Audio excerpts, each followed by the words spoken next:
கிறிஸ்துவுக்குள் பிரியமானவர்களே, இன்றைய இறைவார்த்தை மத்தேயு எழுதிய நற்செய்தி 9ஆம் அதிகாரம் 35 முதல் 10ஆம் அதிகாரம் 1 முடிய, தொடர்ந்து 6 முதல் 8 முடிய. அக்காலத்தில் இயேசு நகர்கள் சிற்றூர்கள் எல்லாம் சுற்றி வந்தார். எங்கும் அவர்களுடைய தொழுகை கூடங்களில் கற்பித்தார்.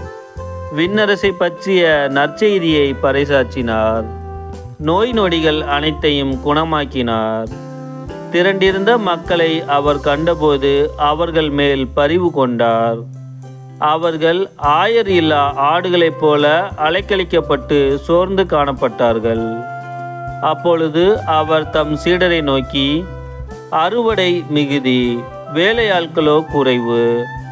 ஆகையால் தேவையான வேலையாட்களை தம் அறுவடைக்கு அனுப்பும்படி அறுவடையின் உரிமையாளரிடம் மன்றாடுங்கள் என்றார். இயேசு தம் சீடர் 12 தம்மிடம் வரவழைத்து தீய ஆவிகளை ஓட்டவும் நோய் நொடிகளை குணமாக்கவும் அவர்களுக்கு அதிகாரம் அளித்தார்.